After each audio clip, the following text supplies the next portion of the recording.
Gotta get the thingy-mabobbies yet. Come on and get the chart. Get the thingy-mabobbies yet. Come on and get the chart. Get the thingy-mabobbies yet.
Hello everyone.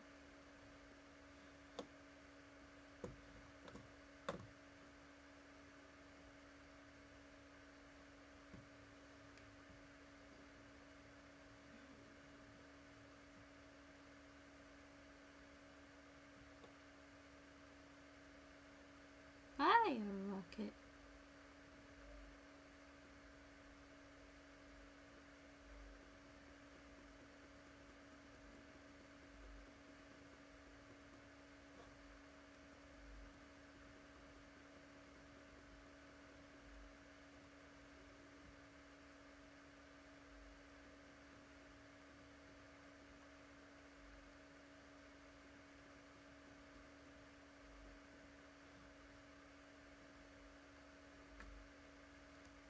How are you doing?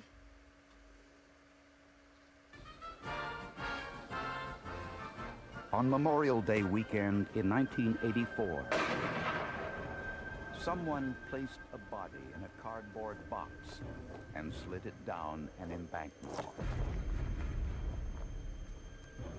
The cause of death was homicide, but investigators had no idea when the murder occurred.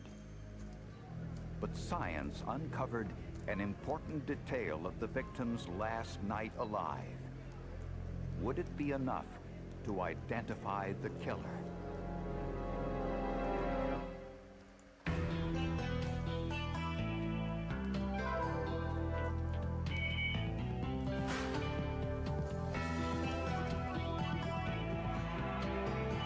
I'm alright, we just did some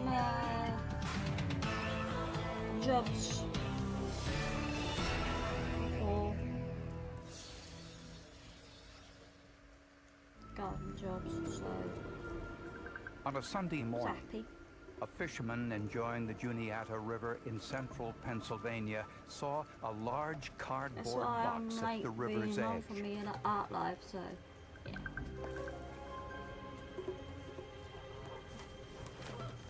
Inside We was have a been garbage bag. busy bees, like the bees that were Pull back busy. the piece of plastic a little bit and discover that it was the part of a person.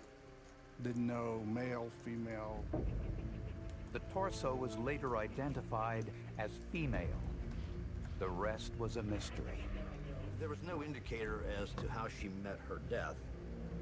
Above the box on the side of a hill, the underbrush had been tamped down, indicating the box had slid down the embankment from the road Totally above. forgot about the actual wizard.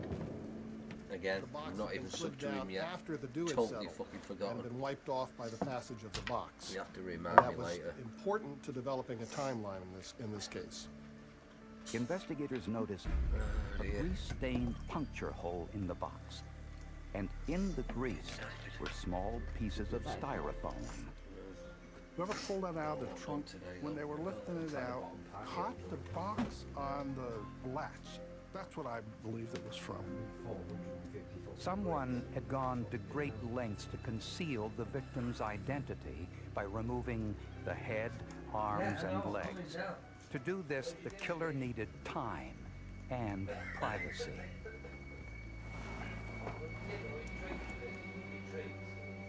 The part that didn't make sense to me about that was if someone could make a person's head, arms, and legs disappear from that day until this day, they could easily make the rest of the body disappear.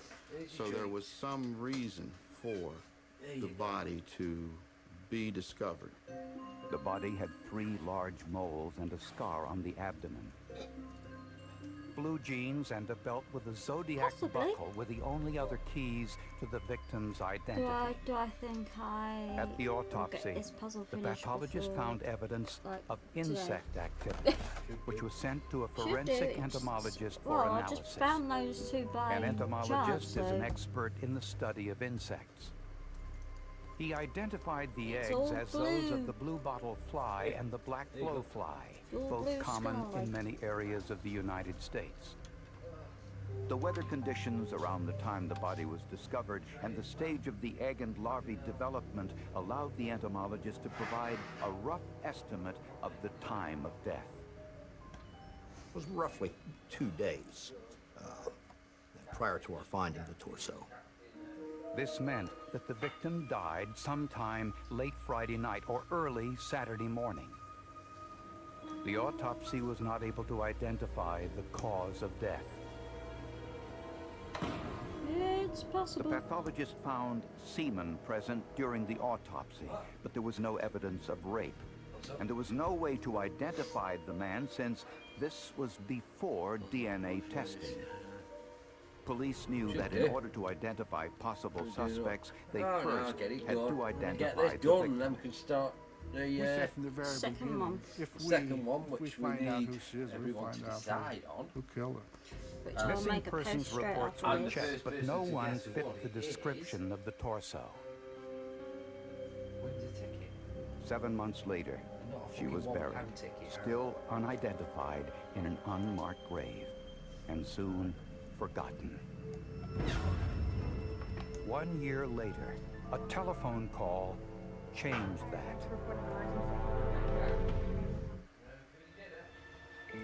1 year after Jane Doe, the unidentified murder victim was buried in a pauper's grave in Pennsylvania, police received what at first was a routine telephone call. A woman told police that her ex-sister-in-law, Edna Posey, had been missing for a year. She was able to provide police with a detailed physical description. She started explaining how Edna would say, "Oh, I can't wear a bikini because of my moles." This sounded strikingly similar to the birthmarks found on the body, their Jane Doe of a year earlier. The caller also said Edna Posey always wore a belt with a zodiac buckle. Edna Posey was a 31-year-old single mother of an 11-year-old boy, Randy. So what have you been And up to she today, was no Rocket? stranger to the seedy side of life in the nearby city of Harrisburg. She was what would generally be perceived as a tramp. Forgot to charge Unstable that. relationships, short-term, problems with alcohol, and not having a stable home environment for Randy, among other things. Edna was not your, I shouldn't say nicest person, but was sort of wild. Edna's wild streak usually involved men and alcohol.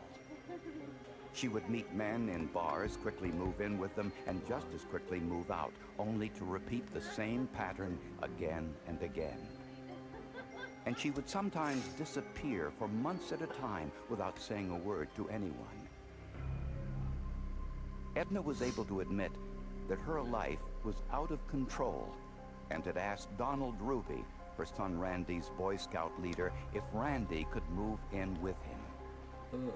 Donald Ruby had a Boy Scout troop that was comprised largely of boys who had problems in their lives, most of them were in families with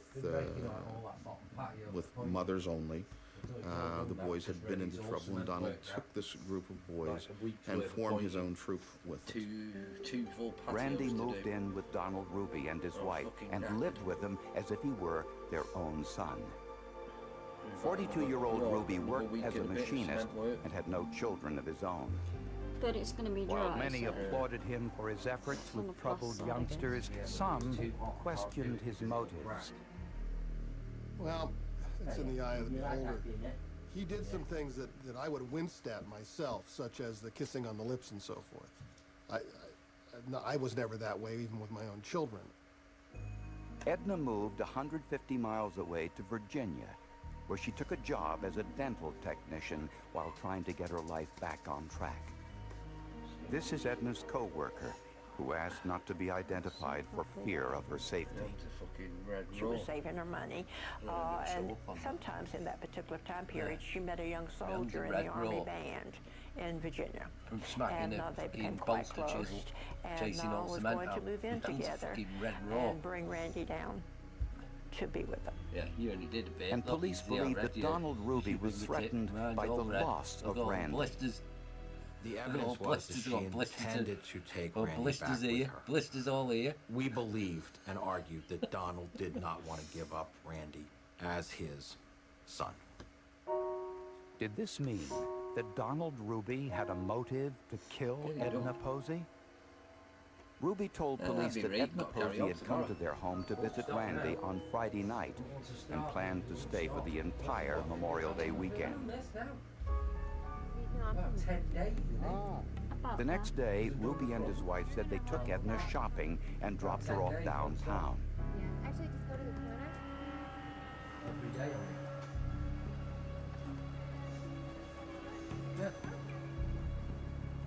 We'll see you back here like 5:30, right? Okay, great, thanks. Be right. When they returned later to pick her Get up, blisters on top of the Edna blisters. never showed Then it'll up. be all right. Then you don't Given worry the about your lifestyle first that blisters. Edna lived for decades, you could sell it very easily that she just decided to disappear off the face of the earth. But Edna's son Randy told police a slightly different story. He said he last saw his mother on Friday night when she kissed him goodnight. I love you. And that's what I'm like when I'm gardening. A short time later, he said he heard a loud noise coming from the bedroom where his mother was sleeping. I think he described it as if somebody fallen out of bed. He said when he woke up the next day, his mother was gone. What are you doing? You finishing your dinner? If the forensic entomologist was correct in his estimate of the time of Edna's death, the noise Randy heard on Friday night may have been his mother's murder. When police searched Donald Ruby's trunk, they found the same type of grease that was found on the box holding Edna Posey's torso.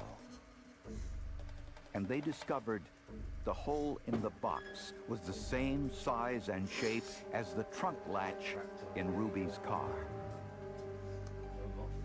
Prosecutors now believed that Donald Ruby murdered Edna Posey on Friday evening.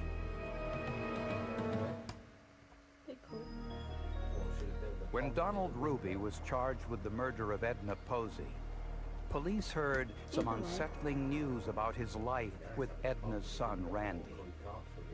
We had testimony that when they would come home from camping trips, he would physically touch All you do is go up to the Randy's glass private place. parts, Yeah. allegedly to Or go and get feel the for break ticks. shop windows. So stuff like yes, there that. was some direct Go evidence. and get some of that thick pedophilia. glass. He was looking for Oh, ticks, off cut. but he would examine around the crotch and the rear end a little bit more than a parent probably would explore.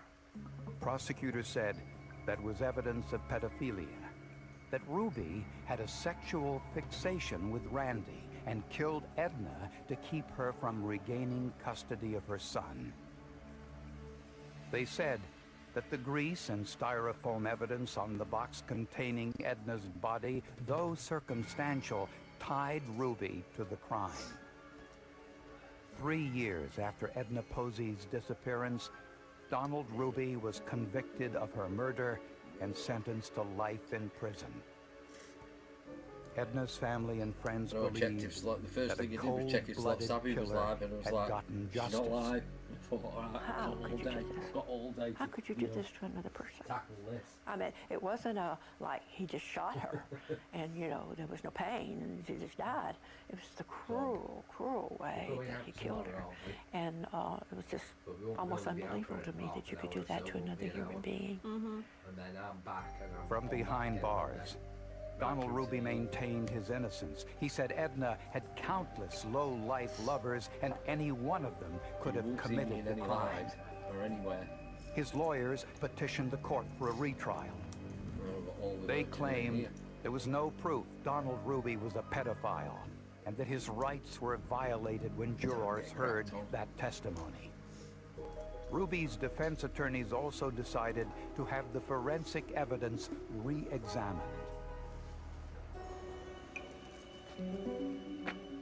So they called Dr. Neil Haskell, one of the country's premier forensic entomologists.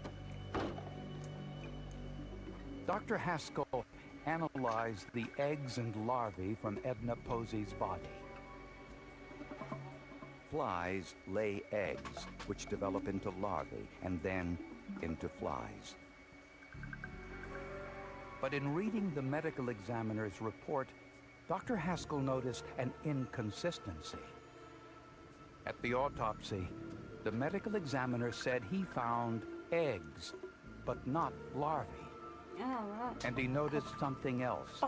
At the original autopsy, the eggs were scraped from the body and placed in a petri dish. The scrapings also contained bits of flesh and blood. This meant that the eggs had 3 additional days to feed on the flesh and develop before they were analyzed. I'm trying to avoid saying the copper's screwed up. Baby doll Trying to be professional and diplomatic. Scratching. Dr. Haskell analyzed some of the eggs found on Edna Posey's body. After 3 years, they were so dry, they were almost dust. Stop watching them, basically, aren't They were then placed in a saline solution to rehydrate them.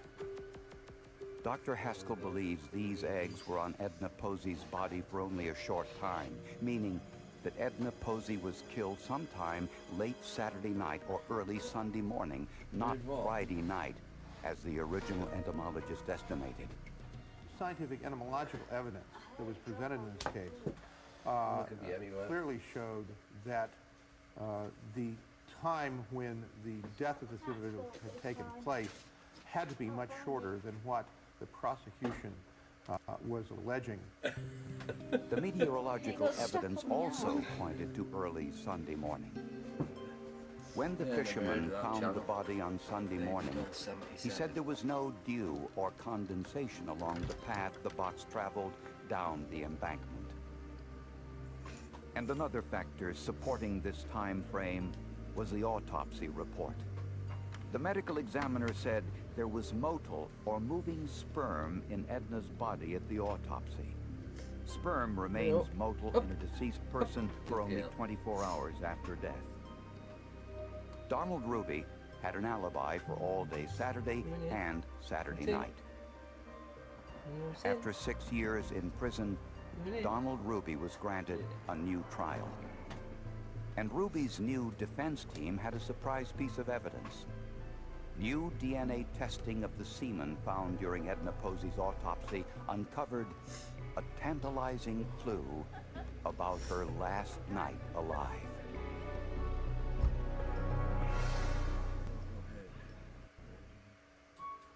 Eight years after Edna Posey's death, forensic scientists analyzed the semen recovered during her autopsy. This time, using new DNA technology which wasn't available at Donald Ruby's first trial. In a shocking development, DNA testing revealed there was semen from 3 different men. and Donald Ruby's DNA was not among them. The autopsy notes revealed that the semen contained motile sperm at the time of the autopsy. Sperm remain motile in a dead person for only 24 hours. We had at least 3 people, by the evidence, who were with her and had sex with her less than 24 hours before her body was discovered. We were able to exploit that in the trial by planting the suggestion that Edna, true to form, had gotten on the wild side when she was dropped off in Middletown by Don. And only bright yellow. At Donald Ruby's second trial, his defense was the same as the first trial, that he and his wife dropped Edna off on Saturday morning to go shopping. What does he say about the weather? At this time, new forensic evidence helped bolster his story. His attorneys implied that one or more of the unidentified men who had sex with her on Saturday night may have been the killer. Oh, that was clearly the defense insinuation. The defense clearly insinuated that somebody that Edna was picked up by might have committed this murder. The other new piece of forensic evidence was Dr. Haskell's testimony, with his view that the original time of death was inaccurate. He testified that improper preservation of the entomological evidence caused an inaccurate estimation of the time of death. He told the jury that Edna Posey died late Saturday night or early Sunday morning, not on Friday night as originally claimed.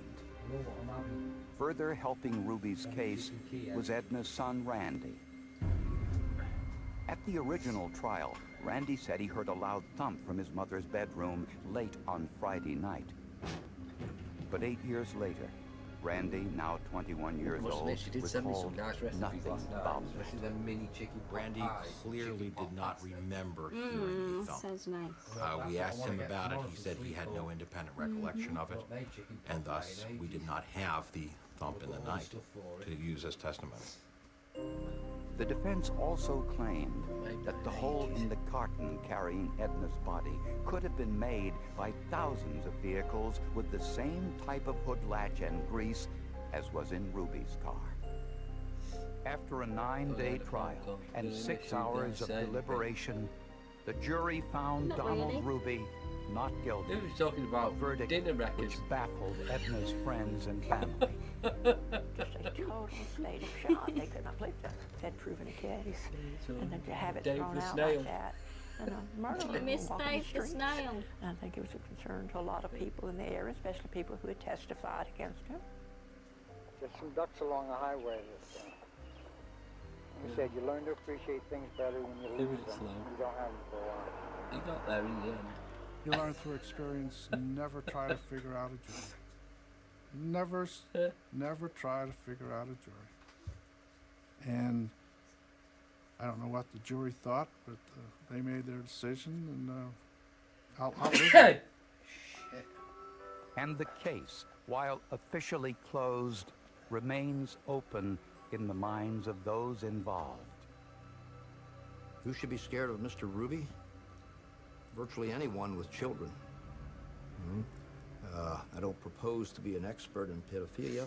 That's what we were messing about with the other day, wasn't it? Sending a processor back, and you see that pin, look how bent it is. Leopard doesn't change its spots. I'm convinced that Don did not kill Edna. Good thing about this camera, He might have had reason to, but he did not do it. Who did kill her, I have no clue. Bent frigging post-processor pin. Don.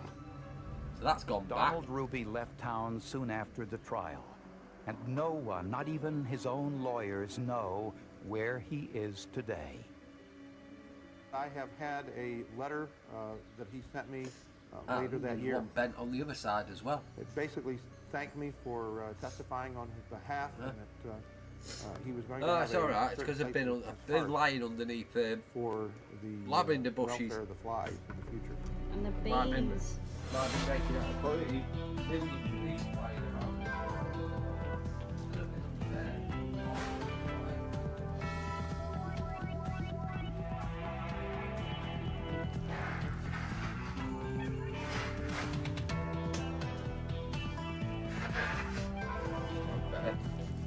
mute her. Yeah.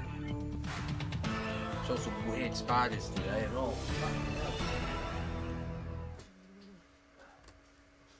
Something you don't see every day. Yeah.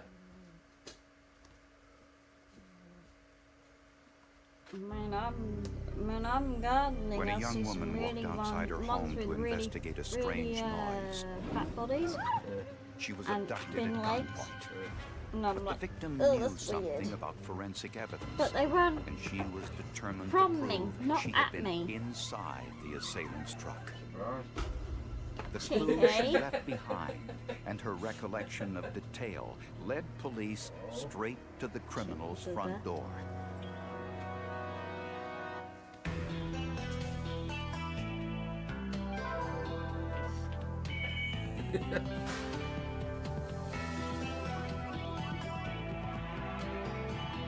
You're a snoring cat.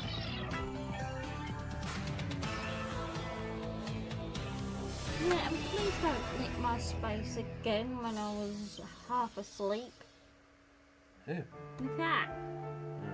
Well, she didn't sit, Jackson she didn't sit Township on is your just face north like she of did with Canton, me. Ohio, home I to the woke Pro up and the cat Football sat on Hall my of face Fame. and was like, get up, you dirty bastard.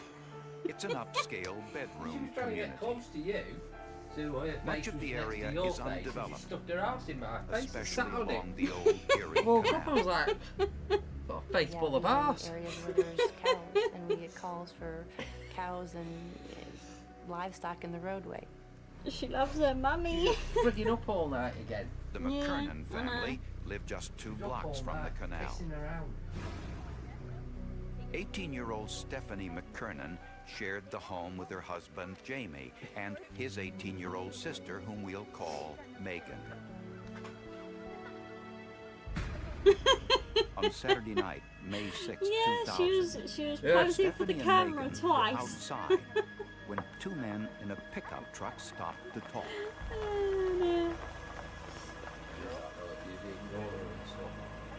Yeah, she likes being.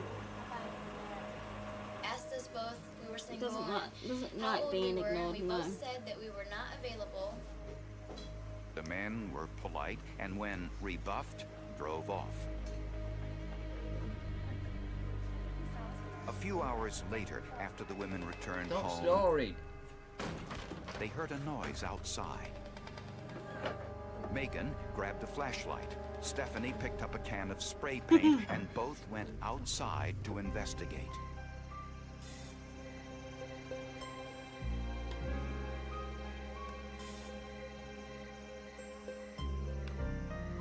Hey, girl. That's how They were met by a man with a rifle. We've had complaints about you.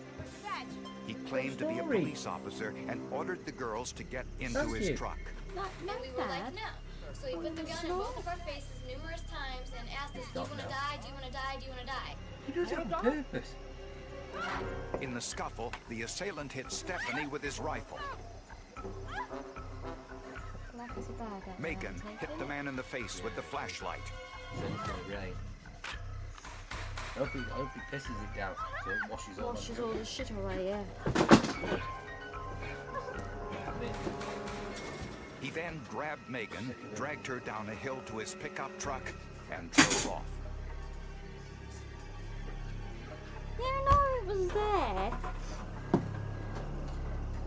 Where do these come from? When Stephanie regained consciousness, she called police. Oh, your jewelry scissors. My jewelry set.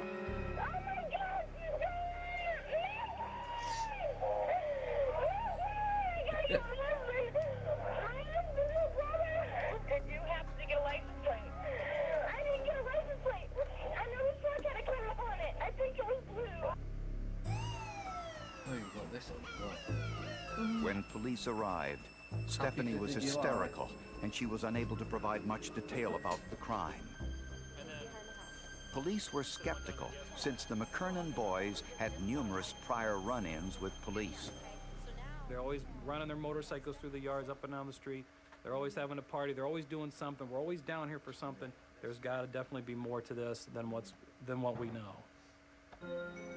But there was evidence at the scene to corroborate Stephanie's story.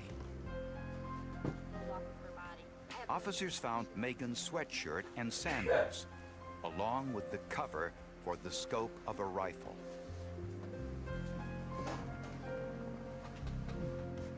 There were shoe prints leading in the direction the assailant was headed. Crap, I still got to build your computer. At the bottom of the driveway, police found tire impressions, and near the road was a purple glove and an ice scraper.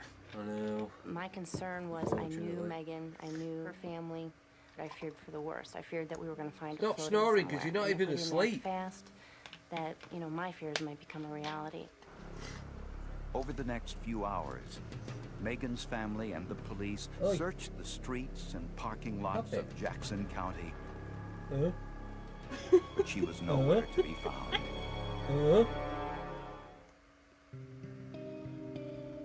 18-year-old Megan McKernan was kidnapped at gunpoint from the backyard of her home. Evidence left at the scene showed signs of a struggle, but revealed little about the kidnapper's identity. This was obviously someone that Megan had no knowledge of, that they were not familiar with, and that this was actually a legitimate thing that had happened to Megan. She likes being the center of attention. While investigators interviewed Megan's family and friends, a police officer kept watch at the crime scene. So, I'm Suddenly, famous. the officer saw a woman running towards him. It was Megan McKernan. Her first words was, "I have been raped." Although battered, Megan was fortunate to have survived her 2-hour ordeal. An hour before, we were looking for her in a ditch, so to see her come running towards me was definitely a happy moment. Police rushed Megan to a nearby hospital, which had a special unit to treat rape victims and preserve crucial forensic evidence. Nurses carefully collected and documented all of the evidence they could find, and also I've not watched that preserved yet. her blood-stained clothing. Police Police photographed scratches I've on downloaded Megan's them all. face and Not other it, but I've not injuries, watched them including yet. I'm cuts just and going. scrapes to I was her going back back through and Breaking arms. Bad. I'm nearly at the end of that, and American Pickers has just restarted as well, so I'm saving them up. And I've got Gold Rush Whitewater, which I've not watched any of yet. Megan And I'm told just police watching. the what is it? assailant drove her to Boyd's Freddie Corner, Dodge's Mine a Rescue. remote location about Going 5 through them miles today. from her home, I'm up to date. and I've assaulted missed her last week, in his so I truck. thought, "Oh, got it." I was trying to push him off me, but he had my hands above my head. Yeah, I downloaded all them. And then he was And his holding new himself up Kitchen on the Nightmares seat one. with the other.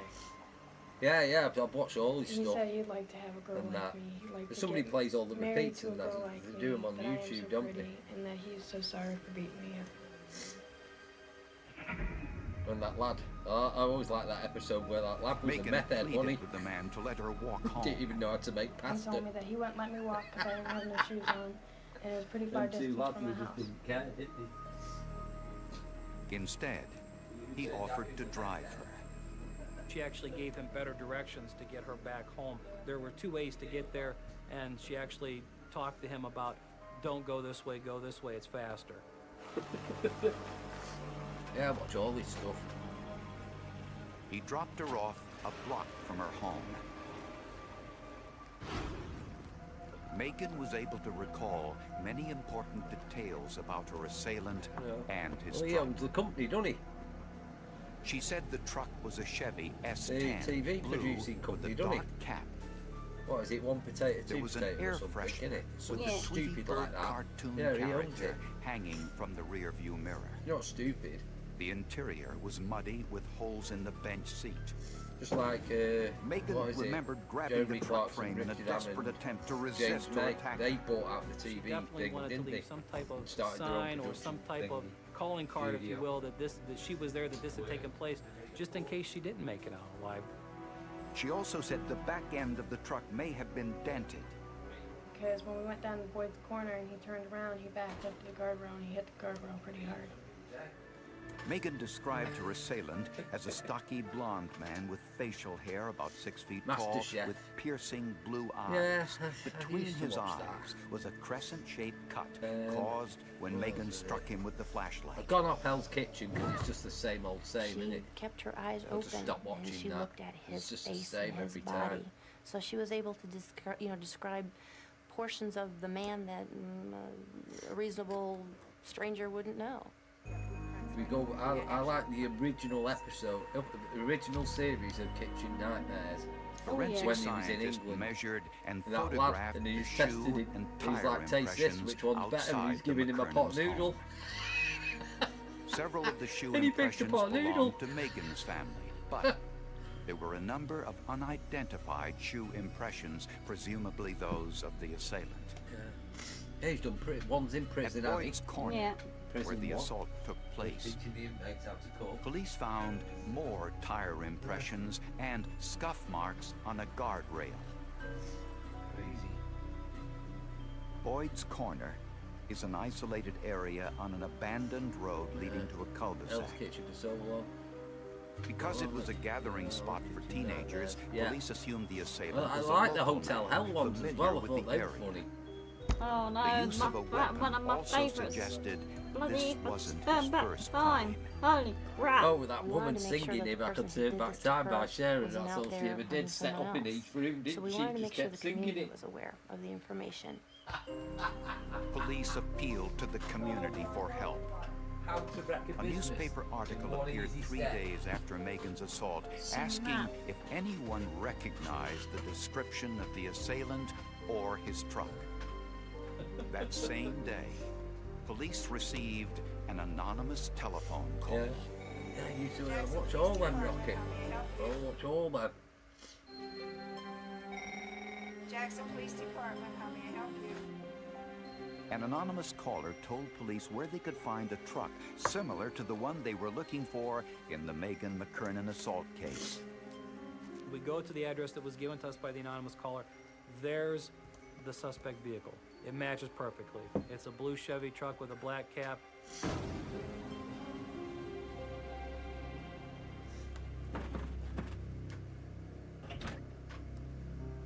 The truck was owned by Douglas Bailey, Thomas, this is Detective Green. Look, we have a couple but police immediately ran into two problems. Bailey didn't match the victim's physical description, And because he's got new Kitchen Nightmares out, I think that was last. my chair, why- and he didn't have the cut on his forehead made by Megan's flashlight. I just not got round to watch him. Is that your truck in the driveway? Yes, sir. Might we take a peek on the way out? Good. On the Green Restaurant in Washington. But then, Yeah, I will police watch saw them. the Tweety Bird hair I just freshener, downloaded the me same tweet. one Megan had It's like described, if I'm watching hanging one from the rear view series or mirror. catching up, while I'm And catching up behind and the front downloading seat was a the rifle episode what's similar coming to out. the one the girls Oh, no. described. That's how I do it, and then I'll watch them all in one go. Criminalists dusted the truck for fingerprints. They discovered prints on the frame by the passenger door. By using a special See, I started adhesive doing strip, that because they of the simple lifted fact those prints for you know, like analysis. the Gold Rush programs. found They next to started the doing passenger episode door 00, and were in didn't a they? smeared And it's condition, like King of the Hill, and you know, in my like that, and opinion, you know who's got the indicate biggest that machinery, and someone it's like had been you forced want it to into the carry on vehicle or each week, attempted to be and they forced break into it the up, vehicle. don't they, to add extra episodes. Floria So, then you know, compared it used to those be called prints the to Dirt, didn't Megan's, it? looking Gold Rush specifically the Dirt. for But they individual just keep ridge adding all these extra characteristics. episodes now, so I'll just wait until the No entire two different season's people grown, have ever been and found then to I'll have the watch same it. fingerprints. That's based upon the individual You know, ridge because of like characteristics, the bifurcations, the ridge endings, the enclosures, the short ridges, which we find in a known fingerprint. Megan's fingerprints had the same ridge characteristics and spacing as the fingerprints on the truck. Those fingerprint impressions were made by the right index finger, the right middle finger, the right ring finger, and the right little finger of Megan McKernan. With a search warrant, police confiscated a pair of boots from the Bailey home to see if they matched footwear impressions found at the crime scene. Okay, They Rocket, you can be take like care. a fingerprint insofar as Have they can be fun wherever you may wander. individualized as having Love you been too, made by a Rocket. specific shoe to the exclusion of all others. Floria says shoe soles develop tiny cuts from stepping on objects such as glass or stones. These accidental characteristics are unique to each shoe. Catch you later, Rocket. Using fingerprint dusting powder, Floria covered the sole, then used a sheet of adhesive tape and a roller to create a copy of that sole.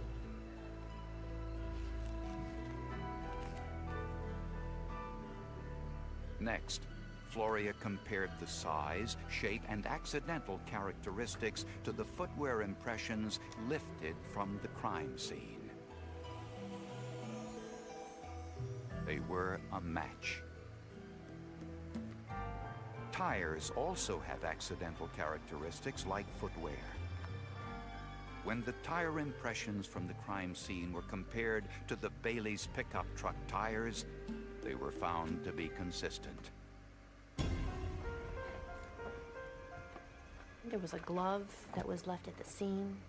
The other match was inside the vehicle itself. The truck belonged to Douglas Bailey, but the shoes did not. They belonged to his 28-year-old son, Craig, who had recently been released from prison after serving 7 years of a 25-year sentence for burglary. Doug Bailey wasn't surprised to hear his son might again be in trouble. Craig Bailey was attending alcohol abuse recovery meetings at this local treatment center. They came out too, the detectives, and said, by the way, Craig's down at an alcohol recovery service, and if you want to go get him, that's where he's at. And that's just where the police found him. Without saying a word, he turned around, put his hands behind his back, we handcuffed him and took him out to the car. He never said a word and never questioned us as to why we were there to take him into custody. To me, that was a sure sign of someone who had committed the crime or certainly was guilty of something. And it wasn't long before police discovered that the anonymous callers were Craig's father, Doug, and his girlfriend.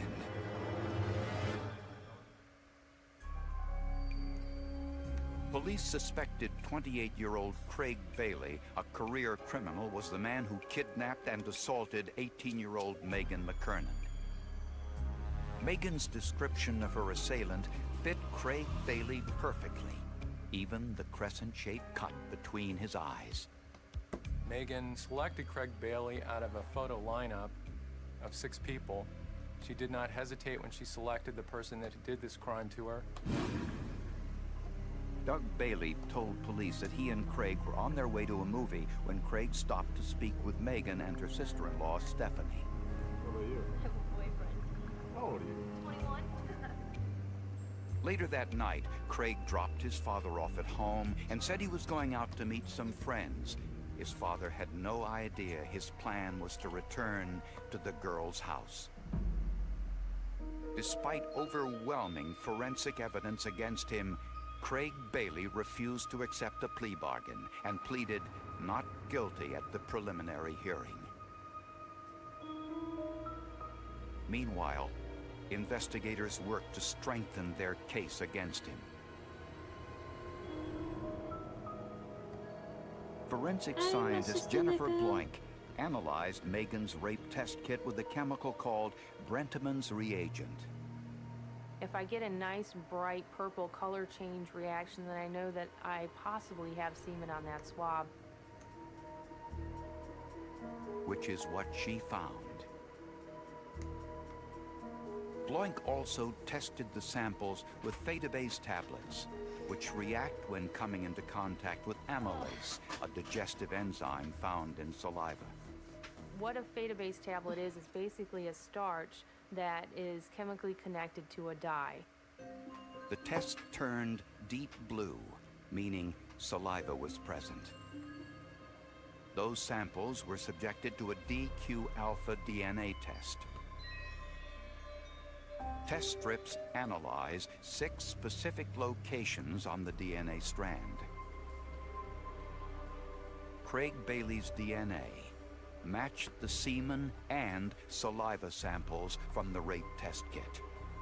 Only one person out of 3,000 people would have the DNA profile that we detected from the semen on the thigh. if all of those individuals happen to be Caucasian. And finally, a bloodstain found in the pickup truck matched Megan's DNA. There was a literal mountain of evidence to suggest and to prove that he in fact did commit the crimes of felonious assault, rape, and kidnapping. Megan's blood inside the truck and her fingerprints positioned in a way that clearly demonstrated she was forced into the vehicle all prove these points to the jury. The forensics to this case put the icing on the cake. It allowed us to conclusively link the suspect to the scene and to the victim herself. Craig Bailey was convicted of first-degree kidnapping and rape and 2 counts of felonious assault. He was sentenced to 46 years in prison. Since Bailey was on parole when he committed the crime, the judge reinstated the 18 years remaining on Bailey's previous sentence. He didn't show any anger, he didn't show any remorse, he didn't show any incredulity. I believe by the time he would get out would be approximately 81 years old. If it wasn't for Megan, we might not have had a conviction. There could have been a dynamic attorney in there that would have maybe confused or polluted the issue of was it, a real crime? These girls, they asked him to come back, or just enough to put a little bit of reasonable doubt into the mind of the jury. So it was Megan and her articulation and her conviction and her willingness to survive and make it through that made the case. Hey, girls. Investigators say everyone can learn from Megan McKernan's quick thinking and amazing recall. Leave pieces and parts of whatever you can behind. Ripped clothing, hair, fingernails. Dig in. Have at it. Don't go away and leave us nothing, because what we might find will be just what's left over of you.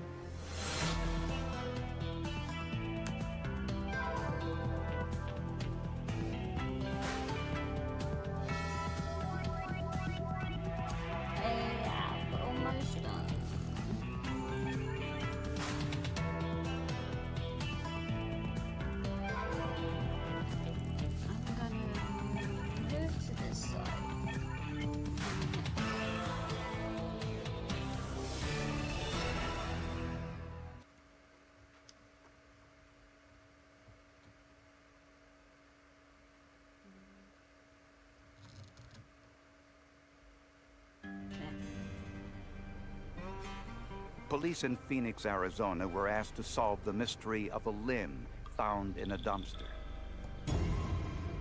From just a small body part, archaeologists, toxicologists, and DNA scientists pieced together enough information about the victim to lead police to the killer.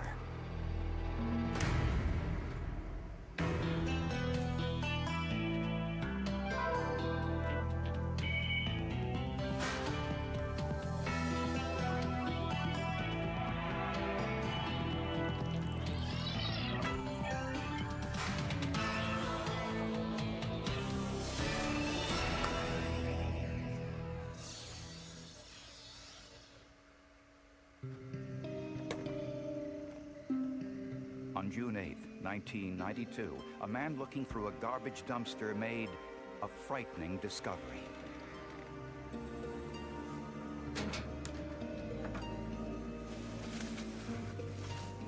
A dumpster diver found a large plastic bag, which he unwrapped, not knowing what was in it, and discovered this severed leg.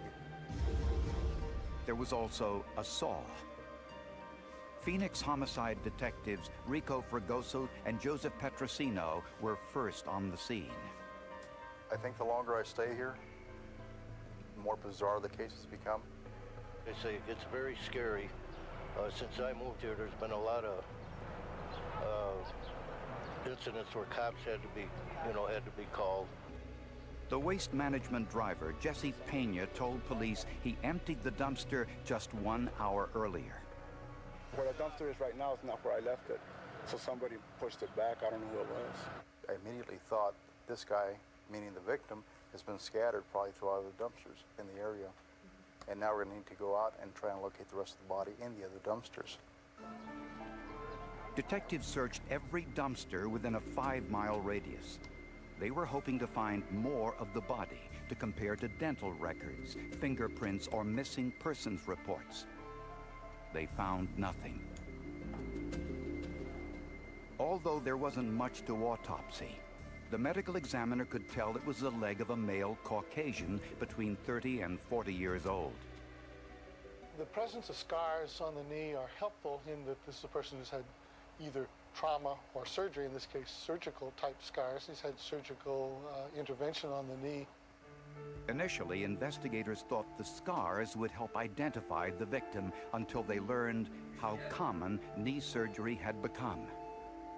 The muscle from the thigh of the leg was analyzed, and in the screening for the common drugs of abuse, we found significant levels of methamphetamine, or speed, and trace quantities of its primary metabolite, amphetamine.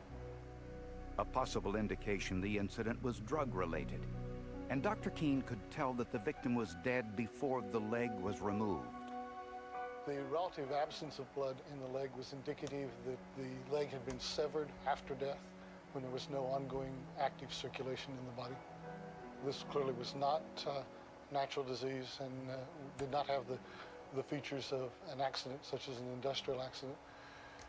The precise mechanism of death was not apparent with the examination of just the leg, so we classified the death as a homicidal violence, manner of death homicide. An anthropologist measured the femur, the largest bone in the body, and estimated the victim was 6 feet tall. There were no missing persons reports of a 30 to 40-year-old white male 6 feet tall, possibly involved with methamphetamine. Methamphetamine is an illegal street drug, a stimulant commonly known as speed or crank. By the mid-1990s, authorities say that Mexican drug lords were funneling huge amounts of methamphetamine into Arizona. Methamphetamine overtook cocaine as the #1 drug of addiction reported by Arizona drug treatment centers. With the rise in the use of methamphetamine, there was also a rise in the number of people involved in manufacturing and distribution. Several days after the discovery of the limb, investigators got a telephone call about a missing methamphetamine dealer. Police hoped it was the break they were looking for.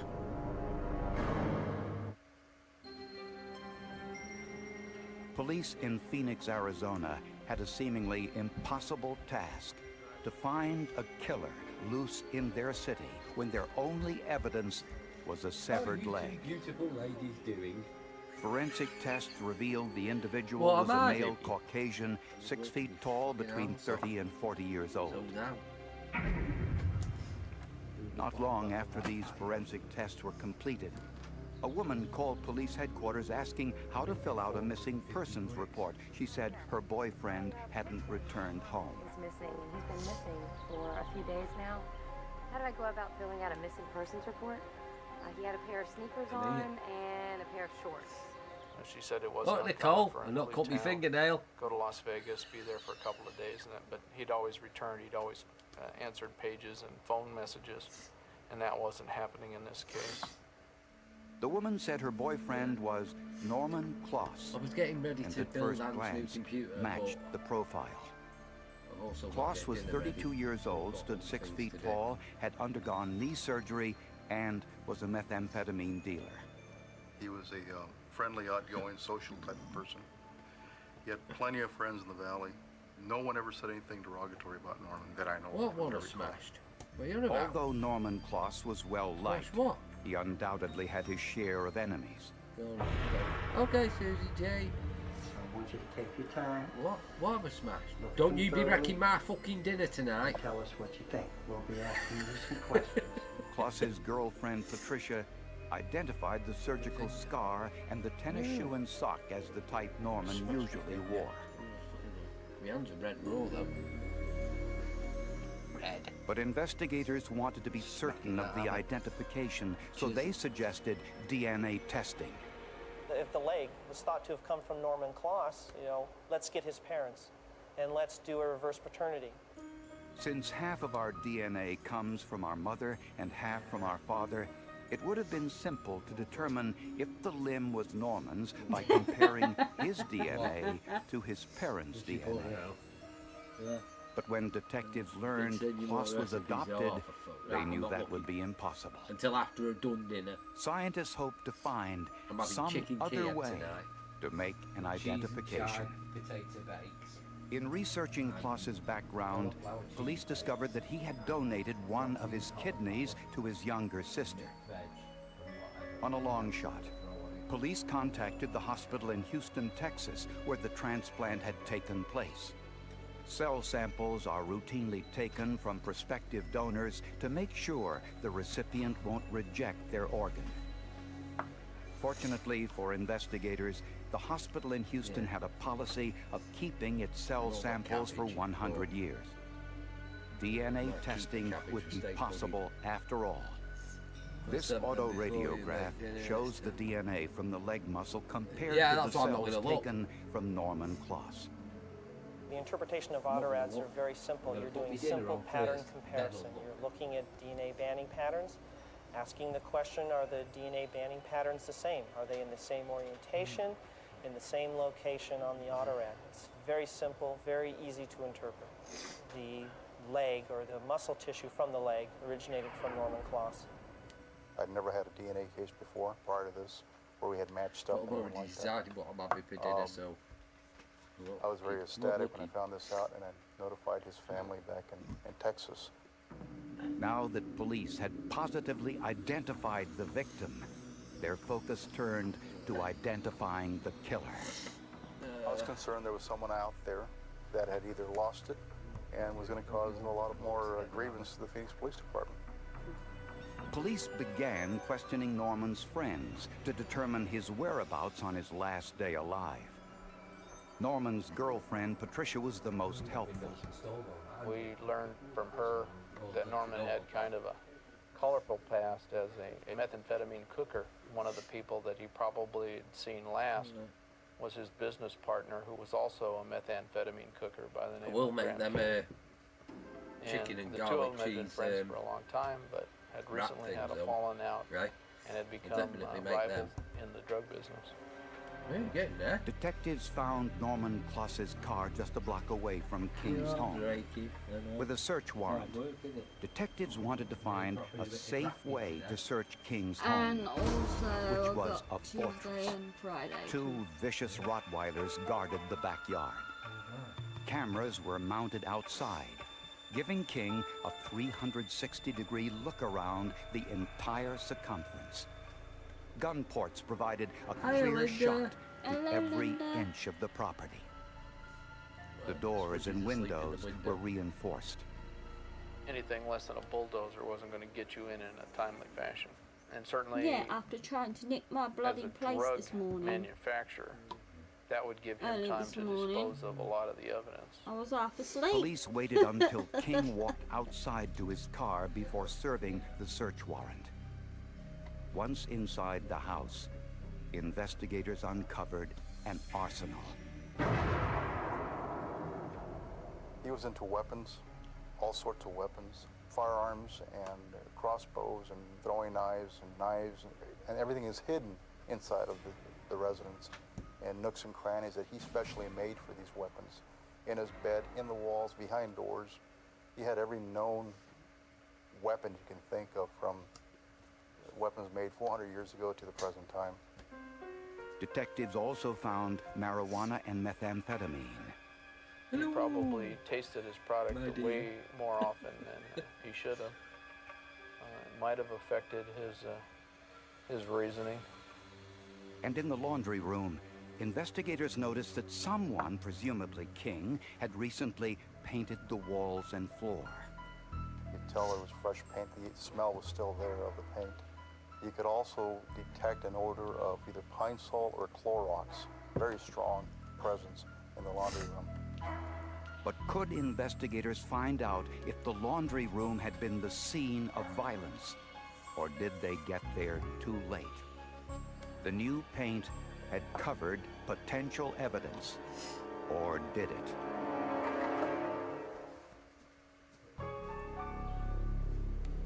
In the laundry room of Graham King's home, the walls and floor had recently been painted and the room disinfected. Either King was a meticulous housekeeper or he had gone to a great deal of trouble to hide something. Determined to find which one it was, investigators removed the laundry table that was built into the wall. 2 root canals doing so. Hello. Hey Rico, take a look at this. Behind the table were some tiny spots. We found some spots which we believed to be blood. We took samples of that and then we cut out the entire wall. The spots were evaluated with a Kastle-Meyer test, which reacts with the iron component in blood. That test was positive. But despite the flushing and washing attempts, they were still able to find the traces of human blood and identify the scene as being a scene of considerable bloodletting. The next step was to determine whose blood. The DNA from the tiny specks on the wall was compared to the DNA from the muscles in the amputated leg. You already know that. Don't ask silly questions. It reinforced my belief in the power of RFLP technology and DNA technology at the time. Graham King refused to answer questions. But police soon got an unexpected break. A telephone call from one of King's friends who had suspected King was involved in foul play.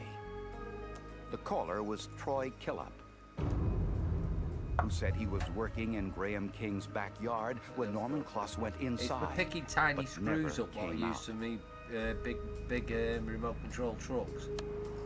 You can't pick the screws up because they're like 1.5mm screws. Although he wasn't an eyewitness, he was the next it's best easy to thing. have a long fingernail and put your finger in witness. the box and then scoop some of the nuts out. This is his audio tape statement to police. In other words, it's easier for him to pick up nails. No, not nails. Tiny little screws. Screws. I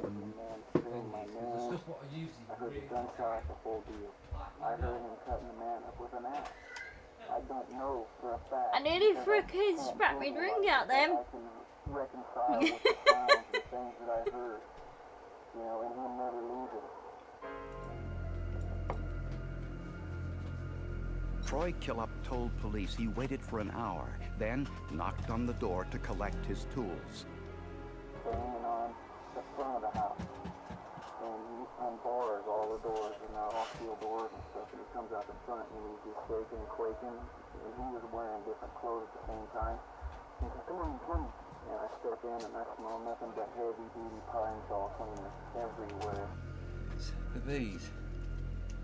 I turn around, Tiny Killop nuts. also So said you that can't King pick them and up Kloss because were they're that involved small, in a look. dispute, but it Yeah, wasn't about so what drugs. I did is put It my was about a fingernail woman. in, Graham like King's that, girlfriend had and then been pick them involved up with Norman under my Kloss, and she fingernail. might have That's become why my pregnant fingernail's long, because so of I'll pick Norman up these Kloss. tiny Graham little King nuts. found out, and Tiny that's little because 1.5mm we nuts think for the they're trucks. motivated the murder.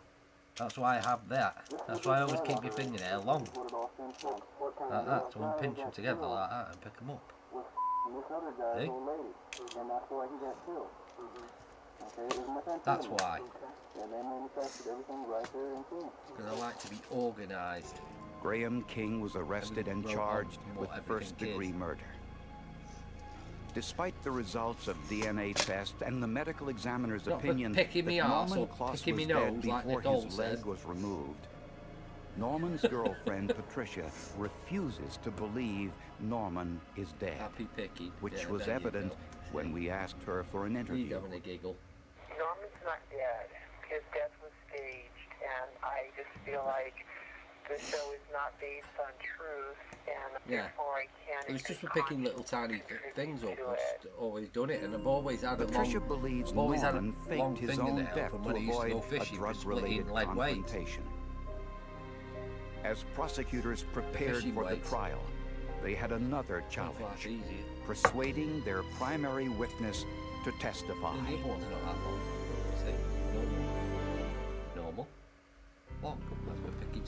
Prosecutors believe that Norman Kloss went to Graham King's home unaware that King was angry with him for his involvement with his girlfriend. What's going on with you? Anything? What are you talking about? What do you mean? I'm not screwing my girl. The two argued. Yeah, what do you think I'm gonna do about it? What do you think? You're gonna kill me? You're gonna freaking kill me? Yeah, you tried! You started now, Nicole, you finger wrecker. He placed the body into garbage bags. Sometime later that night, he dumped the bags in various dumpsters throughout the city.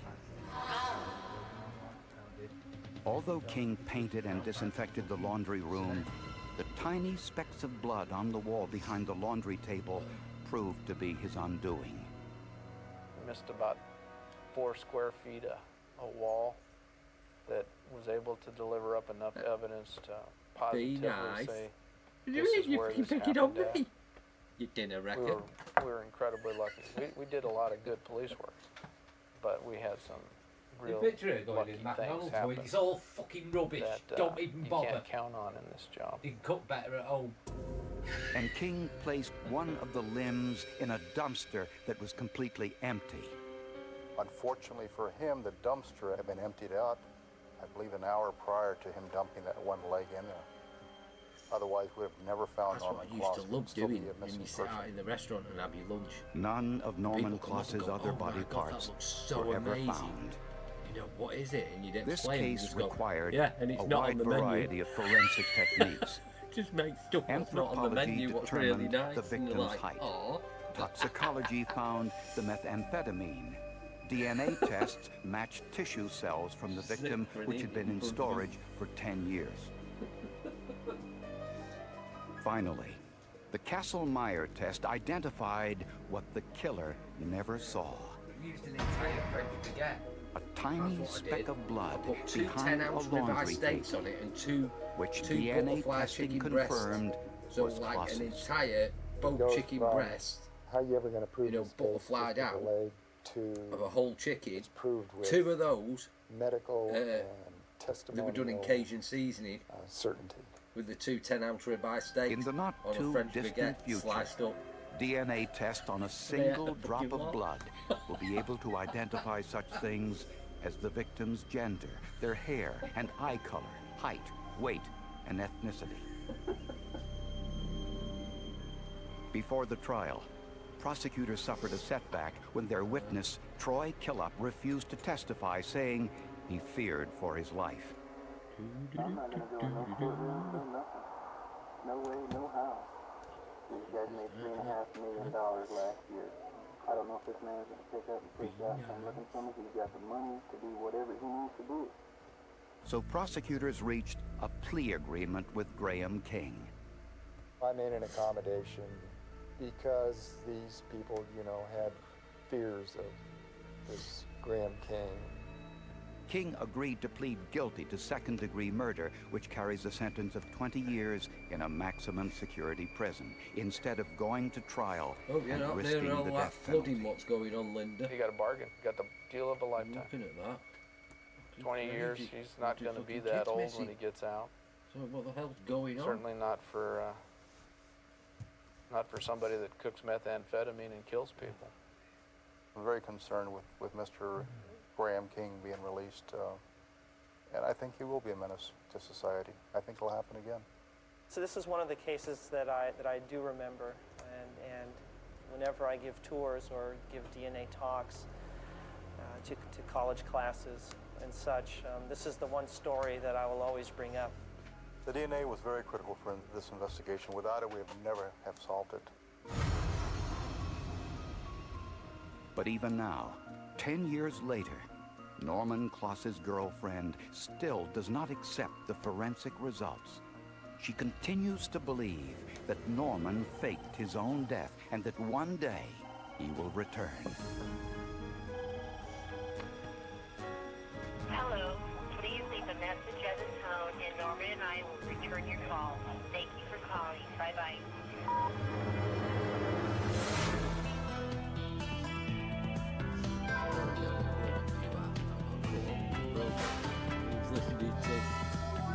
I said, I hope you're not near where all them floods are and stuff.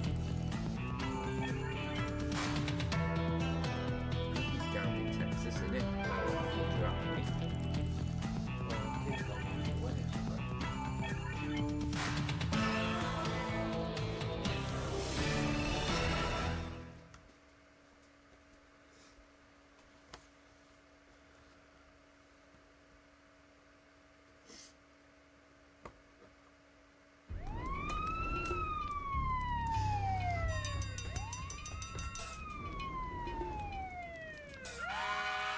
Firefighters risked their lives to rescue a man from a burning building.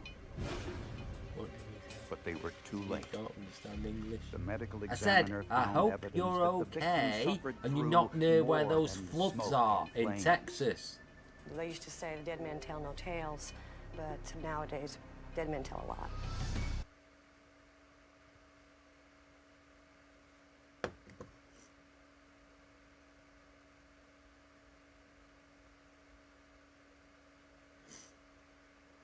Nicole probably won't answer. She'd be cooking something just to piss me off. I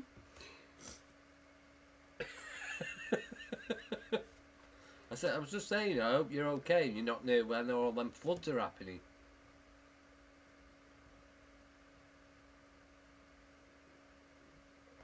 Put your program back on now. Hello? It's alright.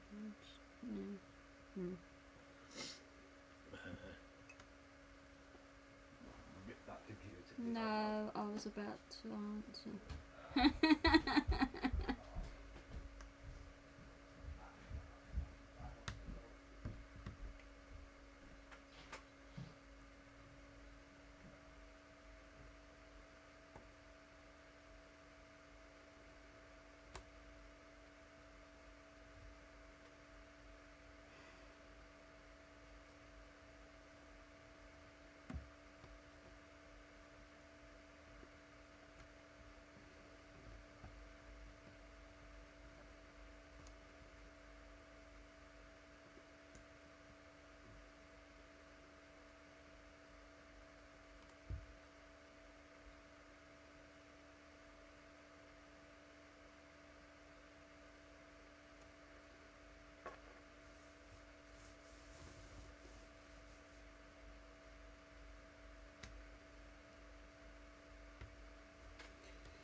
Mm-hmm.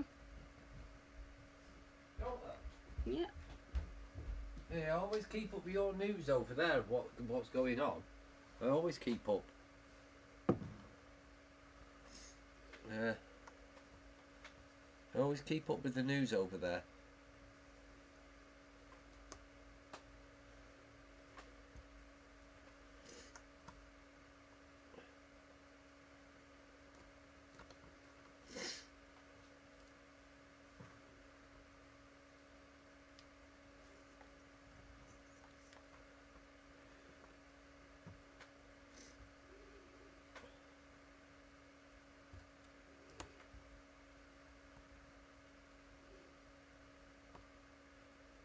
Rain later.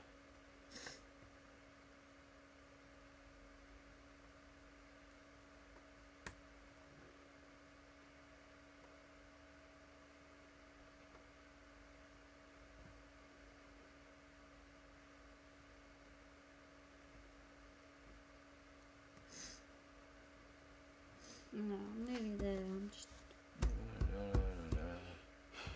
We got a new pet. It's called Dave. He's there.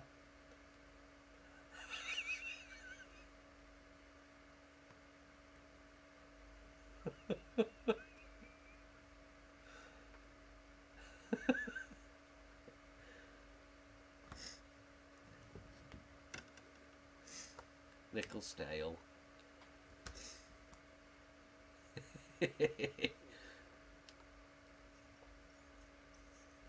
He's in the garden. There's loads of them. There's all different types of species out there, aren't there? Because we've let the garden grow completely wild, haven't we? On one side, and these like all different types. And there's a squirrel. You missed him. Yeah, the squirrel's in the bird feeder. He's just ran off. He's gone over the fence. You have to get some nuts for him. Oh, yeah. Oh, I see it moving, see?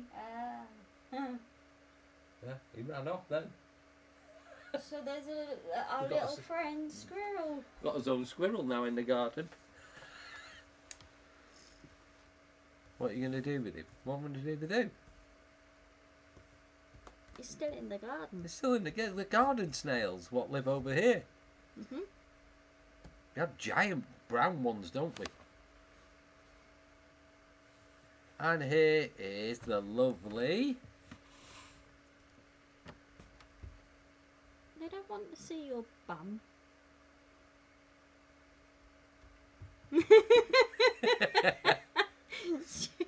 I put him in a... I took him off that bucket and I put him in some nice long grass. Don't hurt anything, me, do I? No. Are you waiting for that squirrel to come back? Now I know what she's been watching, the cat. Mm-hmm. The thing is, I've been letting her watch them squirrel videos I've been taking, Anna. Yes. You see squirrel? That's why she's up all night. Yeah, but they don't come out at night, do they? I don't know. Oh my god, it was so frigging funny before. Anne was asking me, where do the bees go? And I went, what do you mean? Where do they go? I said, where do the bees go at night? I said, home.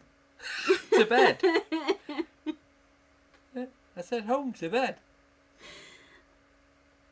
Which I meant where I was asking him where the bloody nest would have been, because there was tons of them on that lavender. Well, you asked where the bees go at night, and I went, to bed. Where do you think? And he went, on a Saturday night they go clubbing. No, I didn't. Go on.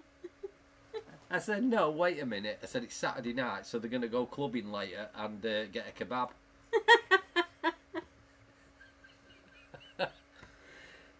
And then he was, what was it? I said, I tell you what, turn the tracker on your phone and let him fly off with it. See where they go. See where they go. And then I said, what was it I said, nope, they each have little mini mobile phones with them, yeah? And when they're done for the day, they call an Uber. just ended up taking the piss, I did. So where do bees go at night? Bed. Well, obviously bed. I was... Oh dear.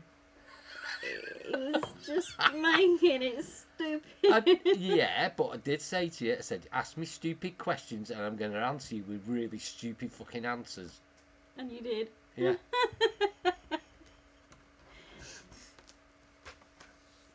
Right, that'll do it. But they wondered what was going on. Yeah. Because we were laughing us fucking heads off out there. We always have a giggle, don't we? Oh, yeah. Wow. Hey, Smudge. There's the camera. They don't want to see your bum. Yeah. Yeah. I said, what happens if one stings me? Because none of them are sting you because they're all the lavender bushes. I said, what happens if one's got bipolar? Or ADHD? One might have ADHD and one might be bipolar.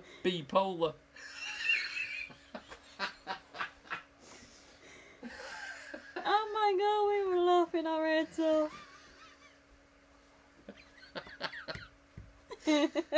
Oh, fucking about.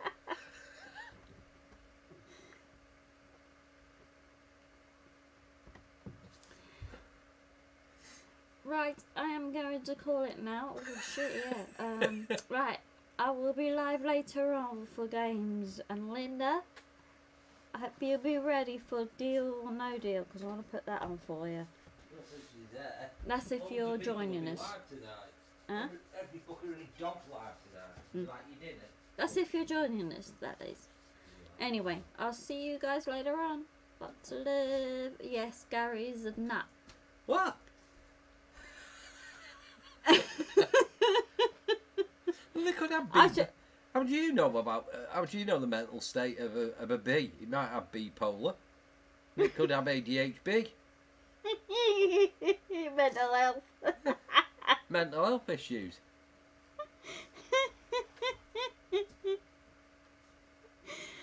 Oh dear. Funny bugger. Anyway. It's okay if you're not. It's okay if you're not. Mess about anyway. Right, I will see you guys later on. Lots of love to you all. Take care and stay safe. And I'll see you later. Lots of love. Bye everybody. Later.